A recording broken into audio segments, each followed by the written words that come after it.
Oke, selamat pagi. Ketemu lagi sama Miliarder Boy. Jadi hari ini gua akan kasih tahu lu gimana caranya untuk menjual properti dengan cepat. Nah, pertanyaannya itu kan ada beberapa orang temen gua, jadi mengeluh tentang susah nih jualan properti atau bro ini gimana ya jualan properti yang bagus nih di saat pandemi kayak gini. Jadi itu yang sering terjadi ketika teman-temanku di luar sana nggak bisa jualan, guys. Nah, dengan alasan jualan memang agak susah, seperti jualan properti, terus jualan apa namanya baju. Nah, banyak orang tuh beralih ke bisnis makanan, semua berbondong-bondong untuk berbisnis makanan. Nah, pertanyaannya sebenarnya adalah bagaimana caranya untuk menjual properti itu dengan cepat. Nah, semua itu kita nggak bisa pungkiri jika pandemi COVID ini membuat orang tuh sulit untuk menjual. Tetapi itu bukan alasan yang membuat kita tuh putus asa. Jadi gue akan bagiin lu beberapa tips gimana caranya menjual properti lebih cepat. Oke, yang pertama, yang pertama lu juga harus tahu. Yang pertama lu juga harus tahu, semua orang ini kan berfokus sekarang ini ke digital. Seperti orang lebih banyak main TikTok, orang lebih banyak main Instagram, atau lebih banyak menonton YouTube. Jadi sebenarnya pasar kita disitulah, karena semua orang di dunia ini, bahkan di Indonesia, bahkan di dunia lah ya kita sebut, semua orang sekarang sudah bermain TikTok dan melihat TikTok, Instagram, dan YouTube. Gua berani jamin mereka, walaupun mereka orang kaya pun mereka pasti punya aplikasi yang namanya YouTube, TikTok, dan Instagram. Nah, gimana caranya? Yang pertama adalah gimana caranya membuat orang eh, itu mau uh, berlangganan di konten lu atau berlangganan di sosial media lu, guys. Mungkin itu acaranya menarik, terus juga bermanfaat buat mereka, itu yang paling penting, guys. Jadi gua kalau jualan properti itu nggak terlalu sulit, karena di bisnis gua itu semuanya dijual dengan murah banget. Tapi gua nggak menjelaskan tentang bisnis gua. Nah, kalau di bisnis gua tuh misalnya gampang, kenapa? Karena misalnya harganya 1 M, itu kita bisa jual senilai 500 juta, guys. Jadi benar-benar murah. Itu kenapa kita nggak terlalu kesulitan. Nah, pertanyaannya adalah gimana membuat bisnis lo yang tanda kutip normal itu menjadi lebih gampang dijual. Nah, yang pertama, pernah nggak lo tuh berpikir kira-kira diskon dengan harga skema atau dengan harga coret itu berpengaruh nggak sih? Nah, bicara soal strategi harga, berarti kita bahas tentang psikologis. Nah, ini yang gue pengen kasih tahu. Istilah itu strategi harga dicoret, misalnya harganya ini aslinya 400 ke 500 ribu. Lu tulis itu 499. Nah, di situ nanti di atasnya dikasih harga sekitar 750 ribu. Jadi yang 750 ribunya dicoret, di bawahnya itu 499. Jadi kayak gitu, guys, caranya. Nah, selain harga dicoret, ada strategi psikologis harga lainnya yang gua yakin strategis ini yang bisa membuat konsumen berpikir lebih diuntungkan dan merasa dipermudah. Jadi sebenarnya dalam hal menjual kalau menurut gua itu bukan sekedar lu punya produk. Misalnya lu punya produk, misalnya handphone, ini kan handphone ya. Lu punya produk handphonenya ini udah bagus. Yang gue jamin ini udah bagus handphonenya. Nah, tapi pertanyaannya adalah ketika lu menawarkan produk itu, bisa nggak membuat konsumen berpikir, tanda kutip berpikir, lebih diuntungkan. Jadi kita main psikologis customer. Itu yang gue lakuin. Itu yang pertama. Jadi yang pertama adalah kita bermain psikologisnya orang-orang. Nah,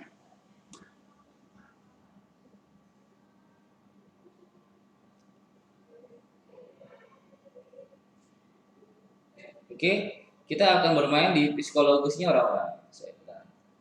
Nah, pernah nggak lihat harga yang dicoret?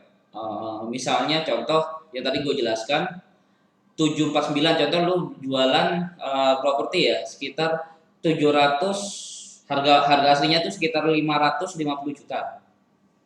Dibuka sama klien lu, bos lu, ini tolong dong jualin 550 juta. Jangan ditulis 550 juta guys, jadi 549 juta. Terus di atasnya itu lu tulis dari harga di upin jadi 25%. Jadi contoh harga 550, lu upin jadi 749. Dari 749 dicoret 749-nya, dibuat yang agak terang, didesain ya 549.000. Nah, pernah nggak lu melihat di toko-toko seperti itu? Nah, banyak banyak banget marketplace dan e-commerce di Indonesia yang menggunakan strategi harga coret atau ningkatin transaksi.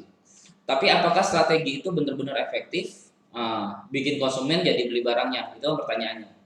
Jadi gue juga sering lihat di e-commerce atau marketplace itu sering menggunakan dicoret atau apapun. Jadi dipakai psikologisnya, oh ternyata gue lebih diuntungkan ketika gue membeli produk di tempat ini. Misalnya lu di perusahaan A, ya kan? Di perusahaan A lu jual harga yang gue ikuti tadi dari harga 749 juta jadi 549 juta. Nah, market ini kan merasa, ternyata diuntungkan gak ya? Lebih diuntungkan ketika lo beli program di sini, seperti itu. Oke, gue lanjut.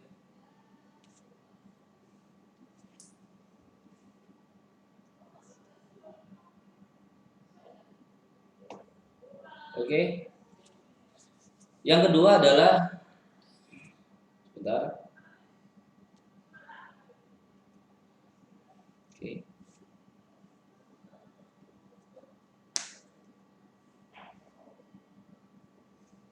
Oke. Yang kedua adalah diskon harga coret itu salah satu strategi penetapan harga jual yang disebut dengan price anchoring. Price anchoring. Sesuai namanya, penjual bakal bikin harga jangkar alias harga dicoret supaya konsumen tertarik untuk beli. Sering kan terjadi. Jadi Daniel Kahneman dan Amos Tversky gitu ya, agak susah gitu ya, pernah membahas pengaruh anchoring dalam kehidupan, termasuk soal penetapan harga di lewat gua sering membaca di buku ini. Jadi bukunya Thinking Fast Slow, Daniel Kahneman. Nanti gua tulis ya. Bentar, gua fotoin dulu nih.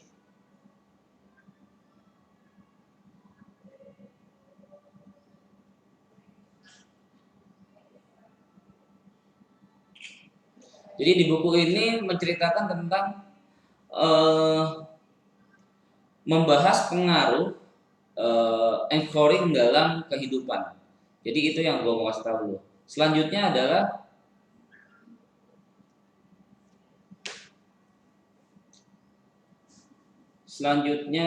adalah nah, di buku itu, jadi gue bahas di buku itu adalah eksperimen.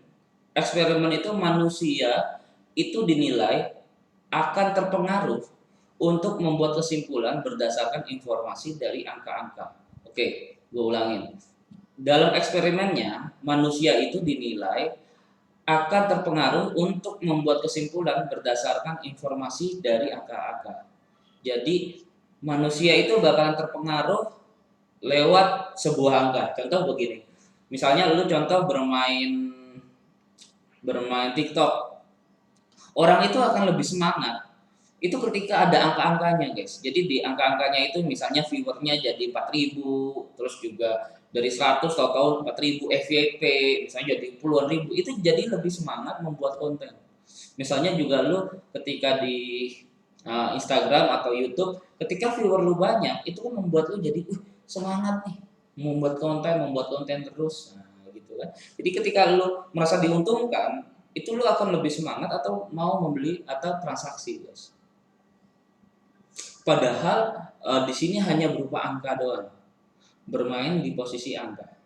Jadi itulah yang kenapa gua nggak terlalu sulit untuk menjual, karena yang gua mainin adalah psikologisnya. Jadi termasuk soal harga barang misalnya, manusia tanpa sadar bakalan nilai apakah harga barang itu murah atau mahal. Gue ulangin, manusia tanpa sadar bakal nilai apakah harga barang itu murah atau mahal. Dengan memanfaatkan efek itu, banyak pihak menilai harga coret itu sangat efektif untuk membuat konsumen beli. Jadi menurut gua nggak ada cara lain, nggak ada teknik ini itu gitu ya, nggak ada teknik apapun lah yang lebih keren, yang lebih jitu dibandingin ini. Nah, dibandingin ini, memainkan nilai, memainkan angka, itu yang sering gua lakuin. Jadi kalau misalnya lu kesulitan menjual ya, tapi lu harus memakai dasar, misalnya lu contoh harga pasaran daerah sana ya segini segini, jadi lu memang harus menilai juga di harga pasarannya juga, jadi bukan hanya sembarangan kayak gitu. Jadi itu yang eh teknik ini sebenarnya sangat dasar, tapi sebenarnya sangat simpel tapi sulit dilakukan. Nah, apalagi harga itu jadi faktor utama untuk memutuskan beli sebuah barang menurut survei belanja online di seluruh dunia. Jadi strategi price assuring, assuring ini ada beberapa jenis. Jadi gua akan kasih tahu lu beberapa jenis dari price assuring. Nah, gua ulangin lagi, harga itu jadi faktor utama untuk memutuskan beli sebuah barang menurut survei. Jadi contoh misalnya, gue tuh nggak kepengen beli gitu ya, jalan di mall, nggak kepengen nongkrong di Starbucks aslinya, nggak kepengen nongkrong di Starbucks. Tahu-tahu ada promo beli dua gratis satu, berarti harga 50.000 dapat dua. Waktu itu gue berjalan sama temen gue cewek. Nah, ketika itu juga ya 50.000 berdua nih. Nah, jadi padahal mungkin memang harganya segitu, kalau misalnya di Excel juga kurang lebih segitu. Beda tipis lah ya, harganya 30 ya kurang lebih kan sama. Nah, tapi Starbucks pinter untuk memainkan yang disebut price according, di mana dia memainkan harga. Nah, disinilah gue akan kasih tahu lu beberapa jenis price according itu kayak gimana sih. Nah, kayak gini guys.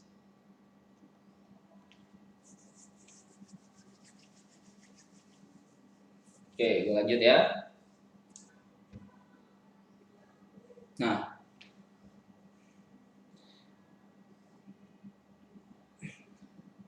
yang pertama itu kasih tahu konten suatu konten judul di atasnya harga. Contoh misalnya gue jualan kaos kayak gini ya, jualan kaos. Gue nggak akan bilang kaos ini bagus guys. Jadi gue akan bilang kaos untuk kenyamanan kamu beraktivitas. Jadi kaos ini nih paling enak untuk kerja, untuk gue nongkrong, untuk kemana aja gue pakai kaos ini. Jadi dengan satu kaos gue bisa kemana-mana. Gitu. Jadi kaos untuk kenyamanan kamu beraktivitas. Nah, itu kenapa kaos miliarder boy ini laku terus di pasaran. Jadi gue selalu jualan kaos ini di luar sana guys. Semuanya online. Nah, dari harga 99.000 jadi 69. Mungkin lo akan jual 70.000. Baju kayak gini contohnya. Baju ini gue jual 150.000, 149. Modal sama ininya segala macam itu kurang lebih 100, tapi orang mau beli 150.000. Kenapa? Karena ada brandingnya. Nah, gue juga bisa bilang ini keren. Nah, dari harga 99.000 jadi 69.000, dicoret 99.000-nya. Jadi diskon harga coret, ada dua barang dalam satu katalog. Pertama harga sebelumnya yang dicoret, kedua harga saat ini yang lebih murah dari sebelumnya. Nah, jadi ketika ada dua harga yang harga sebelumnya itu dicoret, terus harga yang sekarang itu digedein sedikit. Nah, itulah yang selalu dipakai orang-orang untuk berjualan digital. Oke, selanjutnya adalah strategi building. Kalau beli sekalian lebih murah loh. Nah, pertanyaannya kalau beli sekalian lebih murah loh. Nah, strategi harga ini menawarkan harga per bulan yang lebih murah kalau konsumen berlangganan setahun penjualan terang-terangan, memberikan perbandingan dengan varian produk lain.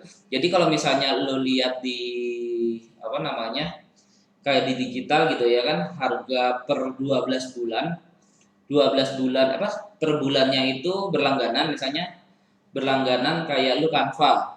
Nah, itu ada dua. Berlangganan itu ada dua dia. Per bulan 9,9 euro, di atasnya per setahun 12 bulan itu per bulannya kena 7,49. Jadi gitu. Jadi lebih murah yang per 12 bulan gitu. Kalau lu mau bulanan, ya udah $10 contohnya. Kalau lu mau berlangganan setahun, lu bisa berlangganan setahun itu kenanya cuman $7,5 euro. Itu dikasih tanda warna hijau namanya best value. Jadi yang sering terjadi. Jadi dikasih tahu favoritnya. Nah, kebanyakan ini ketika lu ke kafe atau kemana kan bingung nih, pilihannya ada dari atas sampai ke bawah gitu kan. Pertanyaannya yang sering terjadi adalah, Mbak, makanan yang paling sering dibeli apa? Nah, atau favoritnya di sini apa? Nah, atau yang paling laris di sini apa, Mbak? Mbaknya akan mengiring ke opini ini mas, ini mas. Kadang yang dikasih yang paling mahal loh guys. Nah kayak gitu. Jadi itulah teknik beli sekalian. Jadi dikasih pilihan, orang-orang tuh dikasih pilihan. Lo mau beli ini bulanan atau mau tahunan. Tahunan ini harganya lebih murah. Nah, hanya berarti 89 euro per 12 bulan. Kalau ini kan per bulan 10 dolar, ketemunya 12 kan $120.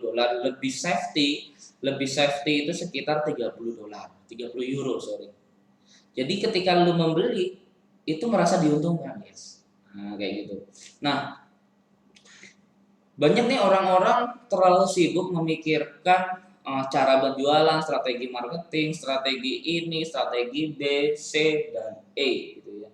Tapi sebenarnya dalam penjualan itu yang paling penting adalah angka guys. Karena hanya angka yang membuat orang transaksi. Jadi misalnya gua jualan properti, gua lebih baik memberikan angka kepada calon klien gua. Jadi misalnya harga tanahnya berapa, ini harga dasar pasaran, terus dikasih harga pembanding. Gua akan cari pembanding juga di sana. Ini harga pembandingnya di sini A, B, C, telepon aja kok. Nah, terus selanjutnya adalah ini harga tanahnya. Misalnya harga pasar dihitung di nilai appraisal 4M gitu ya. Kita loh cuma jual 2M doang. Angka merasa lebih murah. Coba kok keliling-keliling di situ deh. Pasti harganya 4M. Memang betul. Karena gua menjual properti bukan kok ini bagus kok. Ini baru, ini rumahnya lokasinya strategis, ini rumahnya 2 lantai atau ini wah bla bla bla bla gitu. Ada lapangan golfnya, ada apanya. No. Ya memang itu akan sering terjadi, ada transaksi, cuman yang paling efektif adalah angka guys. Jadi lu hitung harga pasarnya, hitung, ketemu 4M. Oh sampai niki coba cari sekeliling, di sini harganya 4M, tak jual loh, cuman 2M, murah loh, kasih jual, selesai. Jadi berfokuslah kepada angka guys. Nah, kita bisa pakai strategi price calling untuk toko offline. Jadi kalau misalnya lu toko offline, tapi caranya bukan sekedar kasih harga coret doang ya. Jadi strateginya adalah menempatkan barang lebih murah di antara barang mahal. Dari situ konsumen bisa melihat kalau kelas barang yang dijajakan sama, tapi harganya lebih murah. Jadi kalau misalnya gua di toko online, pernah nggak ketemu harganya mahal-mahal, tahu ada yang murah, harganya diselipin. Jadi harga mahal diselipin yang murah, harga mahal diselipin yang murah, harga mahal diselipin yang murah, atau harga murah diselipin yang mahal, harga murah diselipin. Jadi di random.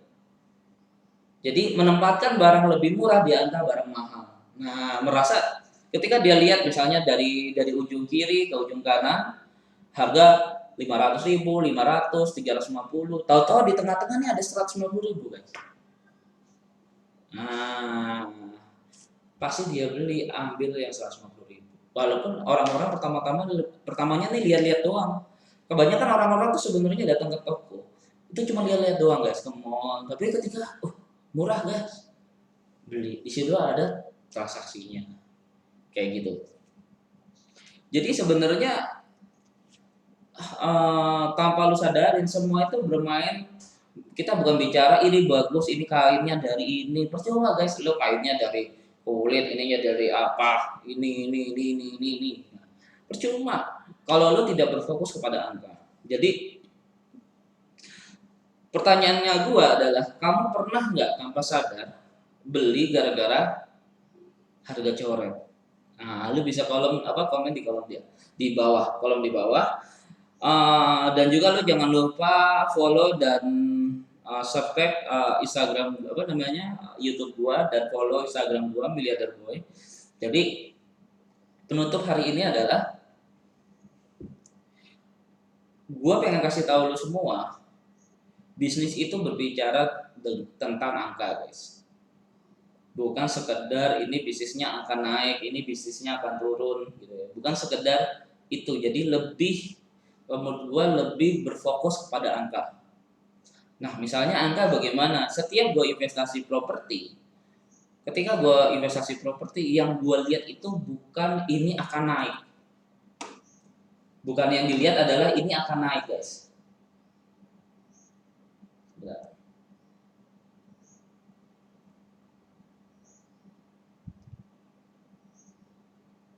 Yang gue lihat itu bukan bukan ini akan naik, bukan ini akan turun, atau gue beli properti ini lokasinya di Citraland, atau ini lokasinya di Pakuan City, ini di lokasinya di sana, di sini, jalannya besar, jalannya bagus. Nah, pertanyaannya, kalau harga beli lebih tinggi dari harga serap, itu bukan investasi, itu gambling. Contoh misalnya ada beberapa rumah tuh memang mahal di Citraland. Misalnya harga di Citraland tuh harganya sudah 5M. Nah, pertanyaannya, harga 5M ini daya serapnya ada nggak? Ada yang beli nggak 5M itu? Pengusaha-pengusaha ada di situ semua nggak? Kalau ada, terseraplah yang mampu beli di situ. Contoh di tempat sebelah harganya jauh beda, cuma 1M, cuman kawasannya kurang lebih sama. Ya mendingan di sebelahnya. Jadi yang dipikirkan adalah, kalau kita bisnis itu yang paling penting angka guys. Ini kita beli harga, contoh misalnya kita beli sepatu Zara gitu ya, harganya 500.000. Pertanyaannya adalah, orang mampu nggak menengah itu beli sepatu 500.000 di lingkaran itu? Gajinya karyawan UMR berapa? 4 juta contohnya, masih bisa.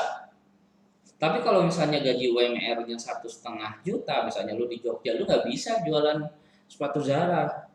UMR di Jogja 1,7, di Surabaya sekitar 4 jutaan. Nah, itu yang gua kasih tahu kalau. Jadi kalau bisnis itu yang dinilai, yang difokusin itu adalah angka dan daya serap.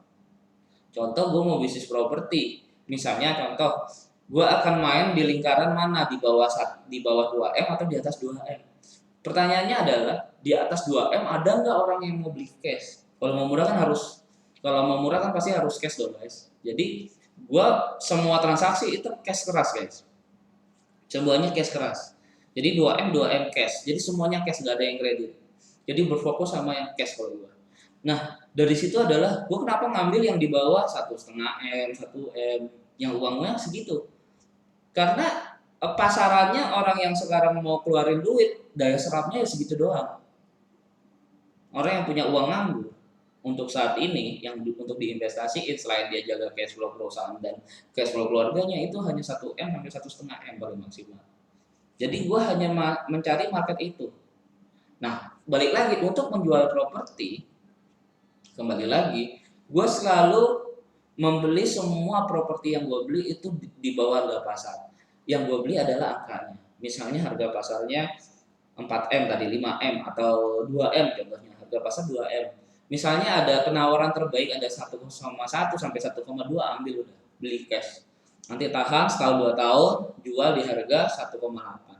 Nah, pertanyaannya adalah ketika kita masuk ke investasi, orang ini wah harga pasar udah 2M, aku pengen 2,5 contohnya. Padahal ada yang nawar nih 1,8. Orang itu serakah nggak mau lepas, padahal udah untung nih dalam waktu 1 tahun dia udah untung sekitar 800 juta. Dia udah untung nih 800 juta, tapi dia nggak mau, egois, serakah, dan akhirnya batal pembeli. Tahun depan ada yang beli lagi tapi dengan harga yang sama, kan rugi waktu. Padahal dengan harga yang sama, dengan harga sekitar 1,8. Jadi itu sering terjadi di dalam bisnisnya gue. Jadi contoh, dulu ada gue beli rumah daerah, investor gue beli rumah daerah Bedokan Ayu. Itu dia beli harga pasar 1,5, 1,3 lah ya, 1,3, 1,5, 2 lantai. Itu beli cuman sekitar 600 juta. 600 juta. Ya selama balik nama segala macam ya 700 lah ya, 700 juta, modal 700 juta. Terus ada penawaran di bulan ketiga itu ketika pembelian gue jual, ada yang beli 980 juta. Ada yang beli 980 juta. Itu ditolak, aku nggak mau, pengennya 1,1. Gimana guys? Ya mau nggak mau kan, ya udahlah terpaksa 1,1. Berlangsung 1 tahun, 2 tahun nggak ada yang beli. Ada yang beli ternyata penawarannya 920 juta di 1 tahun setengah selanjutnya. Ya akhirnya dilepas, tapi kan rugi waktu. Nggak ada rugi memang, tapi dia rugi waktu. Coba seandainya pas 3 bulan yang lalu dia lepas 980, selesai. Nah, itulah yang harus difokuskan teman-teman semua langganan di YouTube channelnya Milliarder Boy. Kalau mau jualan atau berinvestasi, berfokuslah kepada angka. Karena hanya angkalah yang membuat orang mau bertransaksi. Jadi kalau mereka merasa diuntungkan, disitulah ada transaksi. Diuntungkan lewat psikolog ya, gue saranin keuntungan lewat psikolog. Itu aja dari gua, semoga bermanfaat buat lu semua. Thank you, selamat siang.